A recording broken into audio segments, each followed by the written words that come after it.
Hello and welcome to the channel Narmada बैन। इस video में हम 2021 के साइंस एंड टेक के पीवाईक्यू डिस्कस करेंगे। तो स्टार्ट करते हैं। जो पहला क्वेश्चन है वो मैग्नेटाइट पार्टिकल्स को लेके दे रखा है। देखिए, मैग्नेटाइट पार्टिकल्स क्या होते हैं? Fe3O4। तो ये बेसिकली आयरन ऑक्साइड होता है। तो आयरन ऑक्साइड के जो नैनो पार्टिकल्स हैं उनको मैग्नेटाइट पार्टिकल्स बोल सकते हैं। पार्टिकल्स हैं, ठीक है। तो मैग्नेटाइट पार्टिकल्स क्या करते हैं?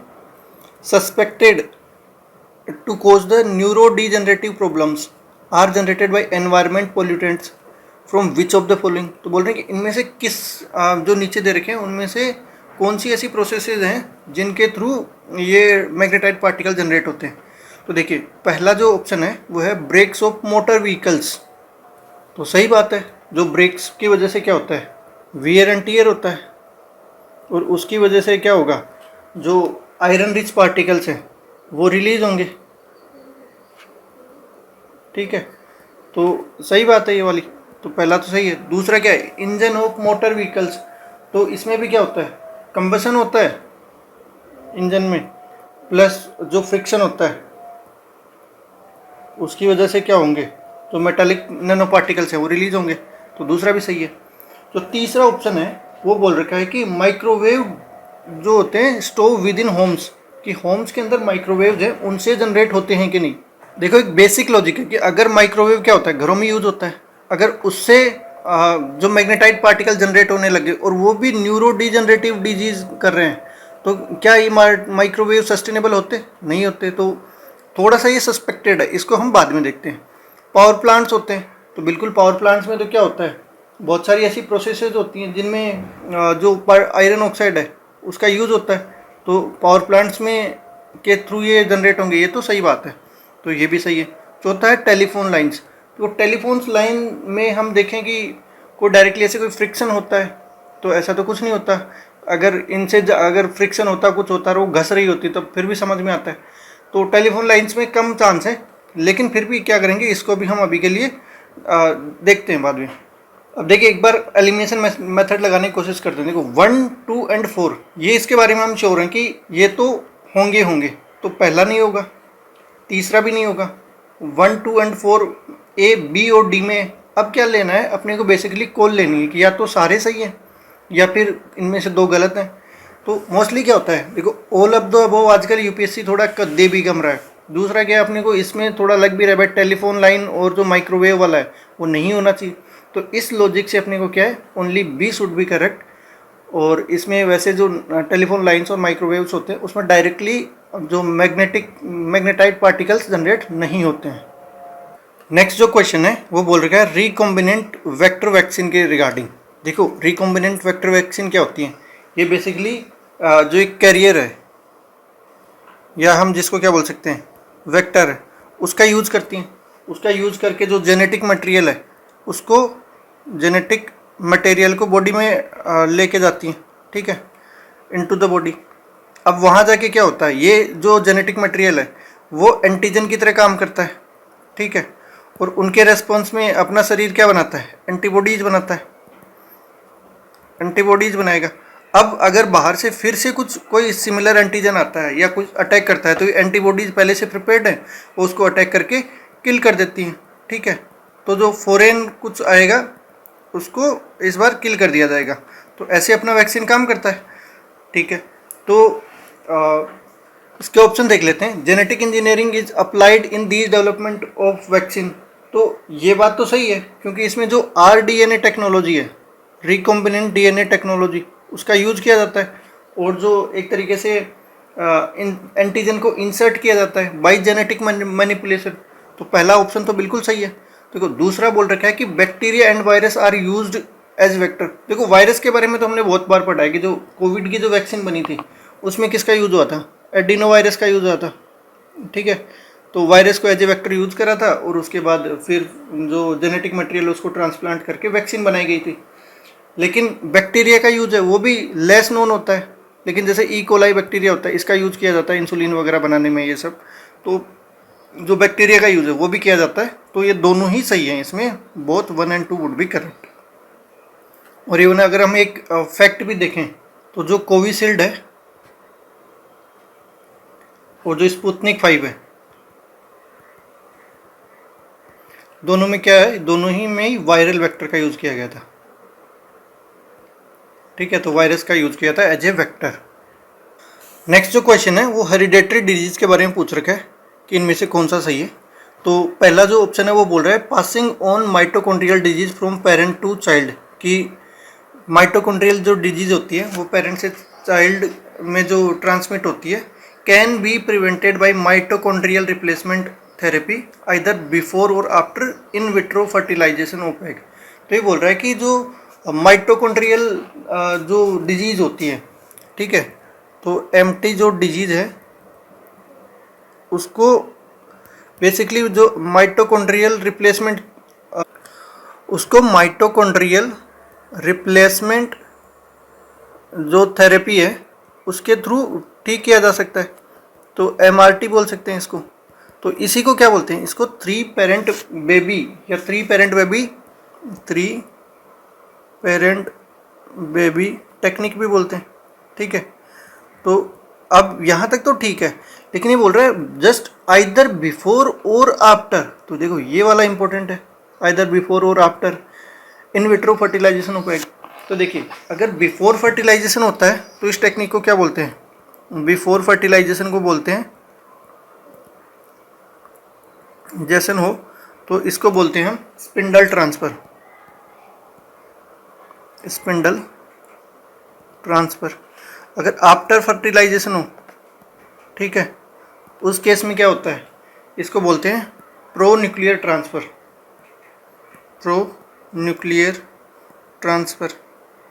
ठीक है, तो होता क्या है, जो ह्यूमन सेल्स होते हैं जब फर्टिलाइजेशन हो रहा होता है तो जो माइटोकॉन्ड्रिया है वो बेसिकली मदर का माइटोकॉन्ड्रिया है, वही यूज़ होता है। माइटोकॉन्ड्रिया क्या होता है, ये सेल होता है, सेल में न्यूक्लियस होता है, न्यूक्लियस के अलावा एक छोटा सा और ऑर्गन होता है जिसको पावर हाउस भी बोलते हैं। तो ये जो मदर से आता है वही एक्चुअल में जो बेबी होता है या जो चाइल्ड होता है उसमें ट्रांसमिट करता है। तो थ्री पेरेंट बेबी में हम क्या करते हैं, मान लो कि मदर का जो माइटोकॉन्ड्रिया है वो डिफेक्टेड है, तो उस केस में क्या करेंगे, एक किसी दूसरी जो वुमन होगा उसकी हम सेल लेंगे और उसका माइटोकॉन्ड्रिया उसमें रखेंगे, लेकिन उसका जो जेनेटिक मटेरियल है उसको रिमूव कर देंगे। ठीक है, तो ये जेनेटिक मटेरियल मान लो ये ए है और ए का न्यूक्लियस है, ये न्यूक्लियस ऑफ ए है। अब क्या करेंगे हम, जो मदर है, जो हेल्दी मदर है, तो उसका तो हमें वैसे तो हेल्दी है लेकिन उसका माइटोकॉन्ड्रिया में कुछ डिजीज़ है, तो माइटोकॉन्ड्रियल डिजीज़ को ना ट्रांसफ़र हो इसके लिए हम क्या करेंगे, उसका जेनेटिक मटेरियल निकाल लेंगे। तो इसका न्यूक्लियस ऑफ मदर है, इसको निकाल लेंगे और एक्चुअल में एक जो पहले जिसमें से क्या कर लिया हमने, जो ए जो वुमन है उसका न्यूक्लियस हटा दिया है और जो मदर का न्यूक्लियस है वो डाल दिया है। तो न्यूक्लियस ऑफ मदर, और ये सेल किसकी है, ये सेल ऑफ ए, जो ये ए वुमन है उसका सेल है और जो एक्चुअल में जो मदर है उसका न्यूक्लियस है। तो जो ए वुमन का सेल और मदर का न्यूक्लियस कर देंगे तो बेसिकली क्या है, मदर का जेनेटिक मटेरियल ट्रांसफ़र हो गया। ए जो वुमन की सेल है वो एक्चुअल में जेनेटिकली कंट्रीब्यूट नहीं करी लेकिन उसका माइटोकॉन्ड्रिया आ गया अपने पास, तो ये क्या है, यहाँ पे माइटोकॉन्ड्रिया ऑफ ए है और जेनेटिक मटेरियल ऑफ मदर है। तो इसको हम क्या बोलते हैं, अब इसको फर्टिलाइजेशन करवा देंगे हम, जो स्पर्म होगा उसके साथ। ठीक है, तो अगर ये फर्टिलाइजेशन से पहले ये सब किया जाता है तब इसको क्या बोलेंगे हम, स्पिंडल ट्रांसफ़र। और अगर ये ट्रांसफ़र वाली बात ऐसे है कि ऑलरेडी दो को ये फर्टिलाइजेशन हो चुका है, उससे तीसरा जो एक सेल बन चुकी है और उसमें अब थेरेपी अगर परफॉर्म करते हैं तो इसको क्या बोलते हैं, प्रो न्यूक्लियर ट्रांसफ़र। तो एक बार अब ऑप्शन देख लेते हैं। तो पहला तो सही है कि बिफोर और आफ्टर दोनों में थेरेपी हो सकती है, बिल्कुल हो सकती है।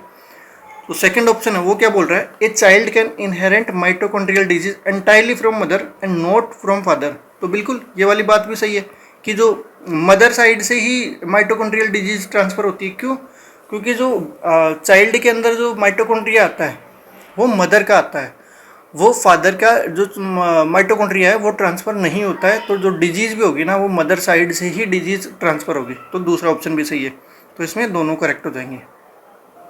नेक्स्ट जो क्वेश्चन है वो बोल रखा है कि बोलगार्ड 1 और बोलगार्ड 2 टेक्नोलॉजीज किसके रेस्पेक्ट में। देखो बोलगार्ड 1 और बोलगार्ड 2 क्या है, जो बीटी कॉटन है उसके रिलेटेड जो टेक्नोलॉजीज हैं उनको बोलते हैं। तो एक्चुअल में इसमें क्या होता है, जो जेनेटिक इंजीनियरिंग है उसका यूज किया जाता है, जेनेटिक इंजीनियरिंग का यूज किया जाता है। और कैसे करते हैं कि एक बैक्टीरिया होता है जिसका नाम क्या है, बेसिलस थूरिनजेनेसिस, ठीक है। अब ये बैक्टीरिया है तो इससे कुछ जीन एक्सट्रैक्ट करते हैं, तो ठीक है ये अपना बैक्टीरिया हो गया, इससे कुछ जीन एक्सट्रैक्ट करेंगे और उन जीन को किस में डाल देंगे, उसको बेसिकली जो कॉटन है उसमें डाल देंगे, ठीक है। तो इस जीन को कॉटन में इंसर्ट कर देंगे। अब ये क्या करता है, जो नया जो जेनेटिक मॉडिफाइड यहाँ कॉटन हो गया उसको हम क्या बोल रहे हैं, बीटी कॉटन बोल रहे हैं, बीटी कॉटन। अब इस बीटी कॉटन की खास बात क्या होगी, ये बेसिकली एक क्राई प्रोटीन प्रोड्यूस करता है, क्राई प्रोटीन, ठीक है। अब ये क्राई प्रोटीन क्या है, एक टॉक्सिन है। तो जो पिंक बोलवर्म करके या जो बोलवर्म जो पेस्ट होता है उसको ये प्रोटीन किल कर देता है। तो क्या करेगा, किल बोलवर्म। तो एक्चुअल में क्या हो गया, जो नया हमारा कॉटन से बीटी कॉटन हमने उसको कन्वर्ट कर दिया, वो जो पेस्ट है उससे क्रॉप्स को सिक्योर करता है, उससे प्रोटेक्ट करता है, और इससे क्या होती है, ओवरऑल यील्ड बढ़ती है। तो अब देखिए ऑप्शन देख लेते हैं, clonal propagation of crop plants, तो ऐसा तो कुछ नहीं है, हम कुछ क्लोनिंग टाइप तो कुछ नहीं कर रहे हैं। दूसरा बोल रहे हैं developing genetically modified crop plants, तो ये वाली बात बिल्कुल सही है, और उसमें भी क्या किस लिए कर रहे हैं, पेस्ट कंट्रोल के लिए कर रहे हैं। Production of plant growth substance, नहीं ऐसा कुछ नहीं है कि हम प्लांट की ग्रोथ को एक्सेलरेट करना चाहते हैं, तो ये वाला भी गलत है। प्रोडक्शन ऑफ बायो फर्टिलाइजर, तो फर्टिलाइजर में भी क्या होता है, हम कैटलिस्ट की तरह काम करवाते हैं, तो ऐसा कि हम कोई माइक्रो ऑर्गेनिज्म को यूज़ करके फर्टिलाइजर बनाना चाह रहे हैं, तो ये वाला भी ऐसा भी कोई इंटेंशन नहीं है। तो इसमें B would be correct answer. वैसे बायो फर्टिलाइजर्स क्या होते हैं, बेसिकली ये नाइट्रोजन फिक्सिंग माइक्रोब्स होते हैं, उनको बोलते हैं नाइट्रोजन फिक्सिंग माइक्रोब्स। देखिए जो नेक्स्ट क्वेश्चन है वो बड़ा ही मतलब एप्लीकेशन बेस्ड क्वेश्चन है। तो बोल रहा है प्रेशर कुकर में क्या होता है, the temperature at which the food is cooked depend mainly upon which of the following, कि जो प्रेशर कुकर में टेम्परेचर है वो कैसे डिपेंड करता है। तो देखिए क्या होता है, ये प्रेशर कुकर है, तो इसमें हम देखते हैं कि यहाँ पे क्या होता है, एक होल होता है और उसमें एक यहाँ पे कुछ लिड या कुछ विसल टाइप होती है, यहाँ पे इसको हीट किया जा रहा है, ठीक है। तो होता क्या है कि प्रेशर कुकर में एक्चुअल में जो इसके अंदर जो वाटर होता है वो वाटर वेपर बन जाता है, उसकी वजह से ऊपर प्रेशर बना रहा होता है। तो यहाँ पे ऐसा रेगुलेट होता है कि ऊपर की तरफ ये वेपर प्रेशर बना रही है और ऊपर क्या है, ये लिड है, तो ये लिड का नीचे ग्रेविटी की वजह से नीचे की तरफ प्रेशर बना रही है, फोर्स लगा रही है। तो जहाँ पे बैलेंस होगा वहाँ पर एक्चुअल में जो अंदर का टेम्परेचर है ना वो स्टेबलाइज हो जाएगा। अगर देखो उससे ज़्यादा अगर हीटिंग हुई तो यहाँ की जो अंदर की जो भी वेपर है वो और ज़्यादा वेपराइज होगी, और वेपराइज होगी तो और प्रेशर बनाएगी। तो उस केस में क्या हो जाएगा, यहाँ इम्बैलेंस आ जाएगा कि नीचे का फोर्स ज़्यादा हो जाएगा, ऊपर वाला कम है, तो थोड़ी सी क्या होगी, जो गैस है वो रिलीज हो जाएगी, ठीक है। गैस रिलीज हो जाएगी तो फिर यहाँ का अंदर का प्रेशर थोड़ा कम हो जाएगा, जो अंदर का प्रेशर है वो कम हो जाएगा, तो फिर ये स्टेबलाइज हो जाएगा। तो एक्चुअल में क्या हो रहा है कि यहाँ ये होल कितना बड़ा है और इस लिड का कितना ज़्यादा वेट है, ये डिसाइड कर रहा है कि अंदर कितनी जो वेपर प्रेस है वो रहेगी। और इवन आप बढ़ा भी दोगे ना इसके नीचे की जो हीटिंग है, तो क्या होगा, जैसे हीटिंग बढ़ाएंगे तो जो विसल ब्लो होगी और जो वेपर है वो बाहर निकल जाएगी। तो अंदर क्या होता है, जो एक कांस्टेंट टेम्परेचर है वो मेंटेन रहता है, ठीक है।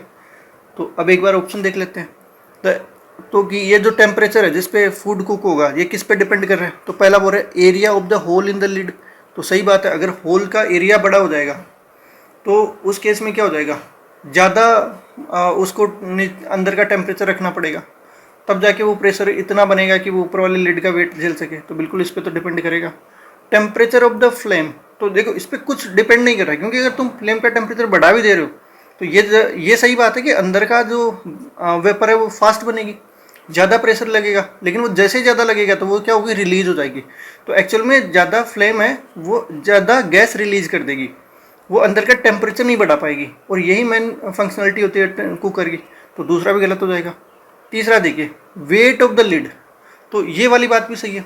अगर भारी लीड होगा तो वो ज़्यादा वेपर प्रेशर को सस्टेन कर पाएगा, तो जितना ज़्यादा भारी होगा उतना ही क्या होगा, अंदर का टेम्परेचर बढ़ जाएगा। तो ये वाली बात भी सही है। तो इसमें क्या होगा, 1 और 3 वुड बी राइट आंसर। देखो जो नेक्स्ट क्वेश्चन है उसमें क्या पूछ रखा है कि इनमें से विच of the above can be cultured in artificial synthetic medium, कि सिंथेटिक मीडियम में किसको कल्चर किया जा सकता है। देखो सिंथेटिक मीडियम होता क्या है, तो एक लैब प्रिपेयर्ड एनवायरनमेंट होता है, ठीक है, lab prepared nutrient rich environment होता है, कि जैसा एक्चुअल में जो कंडीशंस होती हैं बायोलॉजिकल कंडीशंस वैसी सिमुलेट करने की कोशिश करी जाती है, ठीक है। तो ये आर्टिफिशियल एनवायरनमेंट होता है। तो देखिए इनमें जो बैक्टीरिया होता है वो तो बिल्कुल ग्रो कर सकता है, तो बैक्टीरिया तो सही है क्योंकि बैक्टीरिया में कुछ दिक्कत नहीं होती, वो आर्टिफिशियली ग्रो कर लेते हैं, उनको मल्टीप्लाई भी कर जाते हैं। इवन जो फंगाई है वो भी आर्टिफिशियली ग्रो कर जाता है। लेकिन सबसे इम्पोर्टेंट यहाँ पर है ना वो वायरस है, क्योंकि वायरस क्या होता है, वायरस को एक तरीके से आर्टिफिशियल मीडियम में ग्रो नहीं किया जा सकता। क्यों? क्योंकि उन्हें एक जो लिविंग होस्ट सेल है उसकी रिक्वायरमेंट होती है। तो होता क्या है कि इनके पास ये केवल जेनेटिक मटेरियल होता है, इनके पास खुद का एक वो एनवेलप नहीं होता, सेल्स नहीं होती एकदम पूरी प्रॉपरली वेल डेवलप्ड सेल्स नहीं होती। तो इसलिए जो वायरस है ना उसको आर्टिफिशियल एनवायरनमेंट में ग्रो नहीं किया जा सकता। वो क्या होता है, एज ए पैरासाइट दूसरी जो सेल्स होती हैं, लिविंग सेल्स होती है, उनमें रहता है और फिर वहीं ग्रो करता है। तो इसमें क्या हो जाएगा, ओनली 1 और 2 would be correct answer. Next जो क्वेश्चन पूछ रखा है उसने एडिनो वायरस और जो रेट्रोवायरस है उसके रिगार्डिंग पूछ रखा है। देखिए जो एडिनो वायरस होता है वो क्या होता है, डबल स्टैंडर्ड डीएनए वायरस होता है। तो डबल स्टैंडर्ड डीएनए वायरस होता है, ठीक है। जो रेट्रोवायरस होता है वो क्या होता है, सिंगल स्टैंडर्ड आरएनए वायरस होता है, ठीक है। तो जो एडिनो वायरस में 2 स्ट्रैंड होते हैं और रेट्रोवायरस में सिंगल स्ट्रैंड होता है। और रेट्रोवायरस में खास बात क्या होती है, जो रेट्रोवायरस रिवर्स ट्रांसक्रिप्टेज, ठीक है, इस जो प्रोसेस है इसका यूज करता है, और जो आरएनए होता है उसको फिर फर्दर किस में, डीएनए में कन्वर्ट कर लेता है। तो जनरली जो ट्रांसक्रिप्टेज प्रोसेस पढ़ते हैं उसमें क्या होता है, बेसिकली जो डीएनए होता है वो आरएनए में कन्वर्ट होता है और फिर वो प्रोटीन बनता है उससे। तो ये तो नॉर्मल प्रोसेस होती है। लेकिन जो सिंगल स्टैंडर्ड रेट्रोवायरस है वो क्या करता है, रिवर्स ट्रांसक्रिप्टेड जो प्रोसेस है उसको फॉलो करता है। अब देखिए एक बार ऑप्शन देख लेते हैं। एडिनो वायरस है सिंगल स्टैंडर्ड डीएनए जीनोम, तो ये वाली बात तो गलत है क्योंकि ये क्या है, डबल स्टैंडर्ड होता है। और दूसरा क्या है, रेट्रोवायरस है डबल स्टैंडर्ड डीएनए जीनोम। तो ये बेसिकली इन दोनों को एक्सचेंज कर रखा है। तो पहला क्या है, पहला गलत है। दूसरा जो ऑप्शन है वो बोल रहा है common cold is sometime caused by adenovirus whereas AIDS is caused by retrovirus. तो देखिए ये वाली बात सही है, जो कॉमन कोल्ड होती है उसमें एडिनो वायरस होता है, लेकिन जो एड्स होता है उसमें रेट्रोवायरस के द्वारा ये कोज किया जाता है। तो दूसरा जो ऑप्शन है वो बिल्कुल सही है। तो एड्स में बेसिकली क्या होता है, एचआईवी के द्वारा कोज किया जाता है, जो क्या होता है, ह्यूमन इम्यूनो डेफिशिएंसी वायरस होता है, और ये क्या होता है, एक रेट्रोवायरस होता है। इसके अलावा एक थोड़ी सी फर्दर इन्फॉर्मेशन देख लेते हैं कि जो एडिनो वायरस होते हैं उनके पास एनवेलप नहीं होता। तो बेसिकली जितने वायरस होते हैं वो सबके पास ये एनवेलप नहीं होता, लेकिन ये क्या होते हैं, डबल स्टैंडर्ड होते हैं और 2 कोर प्रोटीन होता है। इससे जो कॉमन कोल्ड है और डायरिया है इन सब में ये देखा जाता है। वहीं जो रेट्रोवायरस है उसमें जो सिंगल स्टैंडर्ड आरएनए है वो पाया जाता है, और यहाँ से एड्स और कैंसर वगैरह इन सब में जो रेट्रोवायरस होता है। देखो नेक्स्ट जो क्वेश्चन है वो थोड़ा सा कॉन्सेप्चुअल क्वेश्चन है कि water can dissolve more substances than any other liquid, ऐसा क्यों होता है। तो देखिए वाटर का फॉर्मूला क्या होता है, H2O, और H2O डिजोल्व होने पे H+ और O- इसमें टूट जाता है। तो देखिए ये जो, क्योंकि इसका बाइपोलर एक तरीके से नेचर होता है, इस जो पोलर नेचर है, ठीक है, इसकी वजह से क्या करेगा, जो प्लस आयन है वो कुछ नेगेटिव जो चार्ज वाले पार्टिकल उनको अट्रैक्ट करेगा, और O- पॉजिटिव वाले को करेगा।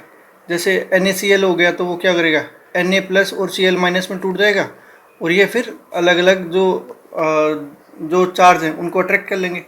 तो उससे क्या होगा कि एक तरीके से ये डिजोल्व कर देता है, इसमें पानी में के अंदर जो भी सब्सटेंस जाते हैं उनको डिजोल्व कर लेता है। तो इनमें देख लेते हैं एक बार ऑप्शंस को। तो क्यों डिजोल्व करता है, तो it is a good conductor of heat, तो ऐसी तो कोई बात नहीं है। High value of specific heat, specific heat क्या होता है कि कितना टेम्परेचर उसको 1 डिग्री सेंटीग्रेड बढ़ाने के लिए कितनी हीट रिक्वायर्ड होती है, उसको स्पेसिफिक हीट बोलते हैं। किसी भी लिक्विड को कितना टेम्परेचर चाहिए या कितनी हीट चाहिए, तो ये वाला भी गलत बात है। It is an oxide of hydrogen, तो इसका भी कोई डायरेक्टली तो लेना देना है नहीं, लेकिन जो पहला है कि वो डाईपोलर इन नेचर, तो ये वाली बात सही है, तो ए इसमें ऑप्शन हो जाएगा। नेक्स्ट जो क्वेश्चन है वो बोल रहे हैं स्ट्रीट लाइटिंग के रिगार्डिंग कौन सा है, कि हाउ डू जो sodium lamps differ from LED lamps, कि सोडियम लैम्प एलईडी लैम्प से कैसे अलग होते हैं। देखिए सोडियम लैम्प आपने जो देखे होंगे कि 100 वाट 200 वाट का जो बल्ब आता है उसको सोडियम लैम्प बोलते हैं, और एलईडी जो नए अभी लाइट एमिटिंग डायोड्स हैं जो घरों में देखी जाती है, तो उनको हम एक तरीके से इम्प्रूवमेंट है सोडियम लैम्प के ऊपर। तो पहला है कि sodium lamp produce light in the 360 degree but it is not the case in LED lamps, तो सही बात है। सोडियम लैम्प्स कैसे होते हैं, ऐसे होते हैं, और ये क्या हो एक तरीके से स्पेरिकल टाइप सा होता है, तो ये हर डायरेक्शन में लाइट प्रोड्यूस करता है, सही बात है। जबकि जो एलईडी होती हैं, एलईडी लैम्प होते हैं, वो कैसे होते हैं, एक सिंगल डायरेक्शन में या एक ही डायरेक्शन में मोस्टली जो लाइट है वो प्रोड्यूस करते हैं, तो 360 डिग्री प्रोड्यूस कर तो नहीं करते हैं, तो ये वाली बात सही है। दूसरा है कि as a street light sodium lamps have longer life span than LED lamps. देखो ये तो ऐसा है कि भाई जो बाद में हमने इम्प्रूव करा वो ख़राब चीज़ इम्प्रूव कर दी या कम लाइफ स्पेन वाला इम्प्रूव कर दिया, तो ये तो गलत है। बेसिक लॉजिक से ही गलत है कि भाई सोडियम लैम्प्स की जो लाइफ स्पेन होगी वो जनरली कम होती है। इसके बाद जो थर्ड ऑप्शन है वो क्या बोल रखा है कि spectrum of visible light from sodium lamp is almost monochromatic while LED lamps offer significant colour advantage in street lighting. तो देखिए एक्चुअल में क्या होता है, जो सोडियम लैम्प होता है वो येलो लाइट प्रोड्यूस करता है, ठीक है, येलो लाइट प्रोड्यूस करता है। तो मोनोक्रोमेटिक का मतलब क्या हो गया कि एक ही तरीके की लाइट होती है, तो यहाँ हम क्या बोल सकते हैं कि पुअर कलर रेंडरिंग होती है एक तरीके से। जबकि जो एलईडी होती है वो क्या करती है, वाइट लाइट प्रोड्यूस करती है।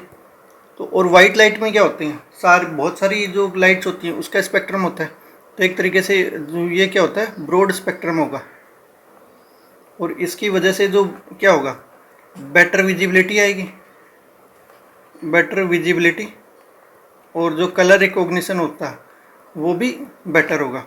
तो इसमें क्या हो जाएगा, ये वाला ऑप्शन भी सही है। एक बार आंसर देख लेते हैं। तो इसमें इवन जो यूपीएससी ने आंसर दिया है वो भी क्या दिया है, 1 और 3 ओनली। तो उसमें जैसे हम 2 वाला गलत करते हैं तो उसके बाद क्या हमें फर्स्ट वाले पे कॉल लेनी है, तो 3 वाला तो वैसे भी इन्होंने बाय डिफ़ॉल्ट, तो 2 गलत करते ये हट जाएगा, तो बाय डिफ़ॉल्ट अपने को फर्स्ट वाले पे कॉल लेनी है, थर्ड तो सही है ही। तो इसमें क्या आंसर हो जाएगा, सी। देखो नेक्स्ट क्वेश्चन है वो ACE2 के बारे में पूछ रखा है। तो ACE का फुल फॉर्म है एंजियोटेंसिन कन्वर्टिंग एंजाइम 2। तो ये क्या है, ये एक तरीके से रिसेप्टर प्रेजेंट रहता है, रिसेप्टर प्रेजेंट ऑन सेल्स, क्या हम बोल सकते हैं, ह्यूमन सेल्स, जो भी अपनी सेल्स हैं, जैसे लंग्स की होगी, हार्ट की होगी, इंटेस्टाइन होगी, ये वो। और ये कब फेमस हुआ था, ये कोविड के टाइम काफ़ी फेमस हुआ था, कोविड-19 के टाइम, ठीक है। तो होता क्या था कि जो SARS-CoV-2 वायरस है, जो कोविड एक तरीके से वायरस बोल सकते हैं, वो इस ACE2 को यूज़ करता था, और ACE2 को यूज़ करके बेसिकली ये जो अपनी ह्यूमन सेल है उसके ऊपर ACE2 प्रेजेंट है, तो इसको यूज़ करके जो SARS-CoV-2 वायरस है वो अटैच हो जाता था यहाँ पर, ठीक है, और अटैच होके जो ह्यूमन सेल है उसके अंदर एंटर करता और एंटर करके इन्फेक्ट कर देता है इसको। तो इस वजह से जो जो ACE2 था वो न्यूज़ में आया था।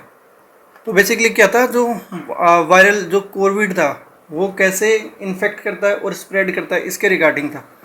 तो एक बार ऑप्शन देख लेते हैं। Gene introduced in the genetically modified plant, तो क्या जीन था, जीन तो नहीं था, ये तो एक रिसेप्टर था, तो ये वाली बात तो गलत है। Development of India oven satellite navigation system, नहीं ये तो कुछ नाविक की बात कर रहा है, इतना तो पता ही होना चाहिए, तो ये वाली बात तो बिल्कुल ही गलत है। Radio collar for wildlife tracking, तो ऐसा कुछ नहीं होता। एक रेडियो कॉलर जैसे PYQ में पूछ रहा, स्ट्राइप ऐसा करके कुछ था, जो लॉइंस होते हैं उनके ऊपर लगाया जाता था। तो जनरली ये क्या होते हैं, किसी वाइल्ड लाइफ के मूवमेंट को ट्रैक करने के लिए हम उसके ऊपर कोई डिवाइस लगा देते हैं। तो नहीं, इसका भी कोई लेना देना तो यहाँ तो नहीं है। पर ये क्या है, स्प्रेड ऑफ वायरल डिजीज़ है, तो कोविड की स्प्रेड है उससे रिलेटेड था, तो इसमें D would be right answer. Next जो क्वेश्चन है वो है बिस्फिनोल ए, BPA के बारे में। ये काफ़ी न्यूज़ में था, तो ये बोल रहा है कि ये कोज ऑफ कंसर्न है, इज ए स्ट्रक्चरल की component in the manufacturing of which of the following kind of plastic. तो किस प्लास्टिक में बेसिकली ये पाया जाता है। तो देखिए जो बिस्फिनोल ए है वो पॉलीकार्बोनेट प्लास्टिक है, पॉलीकार्बोनेट प्लास्टिक है, उसमें पाया जाता है, ठीक है।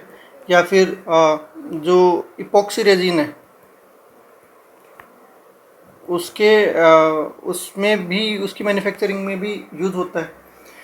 अब इस बिस्फिनोल ए के बारे में इशू क्या था, ये एंडोक्राइन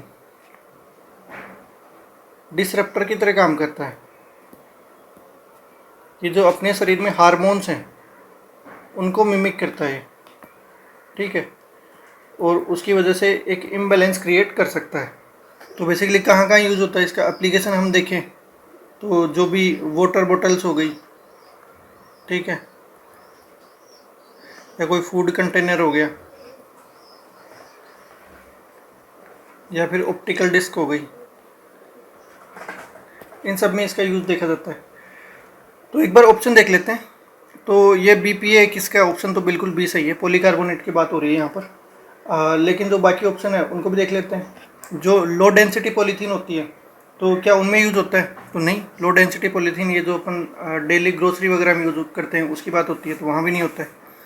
जो तीसरा ऑप्शन है वो बोल रहा है कि पॉलीइथाइलिन टेरापथलेट, तो बेसिकली ये भी टेरापथलिक एसिड और इथाइलिन ग्लाइकोल वगैरह से बना होता है, तो यहाँ भी BPA का कोई लेना देना होता नहीं है।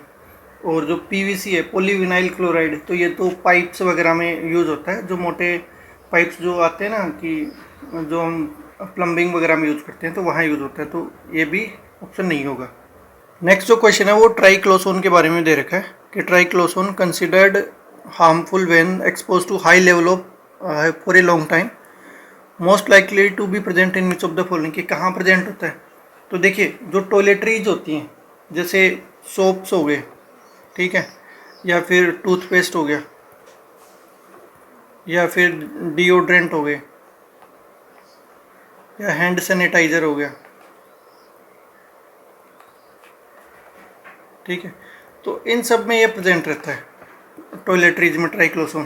बाकी फूड प्रिजर्वेटिव भी नहीं है, यहाँ भी नहीं होता है। तो इसकी स्पेशल प्रॉपर्टीज़ क्या होती हैं तो ट्राइक्लोसोन की, तो ये एंटीबैक्टीरियल होता है, ठीक है, और एंटी फंगल केमिकल है। तो इस वजह से इसको यूज़ करते हैं। फ्रूट राइपनिंग में जो यूज़ करते हैं उसको क्या बोलते हैं, इथाइलिन, ठीक है, तो इसमें ये भी नहीं होगा। और रीयूज प्लास्टिक कंटेनर, यहाँ भी कुछ नहीं होता, तो इसमें डी ऑप्शन हो जाएगा। नेक्स्ट जो क्वेश्चन है वो पूछ रहा है कि which of the following is the reason why astronomical distance are measured in light year, कि लाइट ईयर में क्यों यूज किया जाता है। देखो लाइट ईयर क्या होता है कि एक साल में लाइट कितना ट्रेवल कर सकती है, जो लाइट का ट्रेवलिंग है उसको हम काउंट करते हैं, ठीक है। तो एक साल में जितना ट्रेवल करेंगे उस डिस्टेंस को हम एक एस्ट्रोनॉमिकल यूनिट मानते हैं। तो बोलते हैं कि ऐसा क्यों हम लाइट को ही क्यों यूज़ करते हैं, इसका रीज़न क्या है, या लाइट ईयर को क्यों यूज़ करते हैं अगर डिस्टेंस को माप करना होता है। तो होता क्या है कि जो लाइट की स्पीड होती है ना, वो बोला जाता है कि बाकी सब चीज़ें चेंज हो सकते हैं फ्रेम ऑफ रेफरेंस के हिसाब से या फिर मीडियम के हिसाब से, लेकिन जो लाइट की स्पीड है वो कांस्टेंट है थ्रू आउट द यूनिवर्स। और जो आइंस्टाइन का थ्योरी ऑफ रिलेटिविटी था उसका भी बेसिक अजम्पशन यही था कि जो स्पीड ऑफ लाइट है वो कांस्टेंट है, और कितनी है, 3 × 10⁸ मीटर पर सेकंड, लगभग इतनी स्पीड है लाइट की। और यूनिवर्स में हम कहीं भी चले जाएं तो उसका किसी चीज़ पे फ़र्क नहीं पड़ता, जैसे वो कहाँ से रेडिएट कर रही है, क्या हो रहा है, किस मीडियम के थ्रू जा रही है, उसका उतना फ़र्क पड़ता नहीं है। तो ये वाला एक स्पेसिफिक रीज़न था। बाद में एक बार ऑप्शन देख लेते हैं, distance among stellar bodies do not change. नहीं, ये तो चेंज हो सकती है भाई, वो सारी बॉडीज़ क्या होती हैं, मूव कर रही होती हैं, कोई पास आ रहा है, कोई दूर जा रहा है, इवन जो यूनिवर्स है वो भी एक्सपांड कर रहा है, तो ये तो गलत है। Gravity of stellar bodies does not change. Gravity तो चेंज हो सकती है, तो दो स्टेलर बॉडी आपस में पास में आ रही हैं, या किसी का मास कम ज़्यादा हो रहा है, कोई ब्रेक हो जा रही है, तो उस पर बॉडी चेंज हो सकती है। Light always travel in straight line, तो ऐसा तो कुछ नहीं है, लाइट चेंज हो सकती है, डायरेक्शन लाइट की चेंज हो सकती है, स्पीड कांस्टेंट है। तो डायरेक्शन क्या हो सकती है, क्या डायरेक्शन कांस्टेंट है? नहीं, लेकिन स्पीड कांस्टेंट है। तो ये अजम्पशन है किसका, थ्योरी ऑफ रिलेटिविटी का, तो ये वाला ऑप्शन भी गलत हो जाएगा। Speed of light is always same, ये वाली बात सही हो जाएगी। तो इसी के साथ हमने 2021 के साइंस एंड टेक के PYQs डिस्कस कर लिए। और इसके अलावा आप मेरी जो अदर PYQ सीरीज है जिसमें हिस्ट्री, इकोनॉमिक्स, एनवायरनमेंट, ये भी आप ज्वाइन कर सकते हो। So thank you for joining.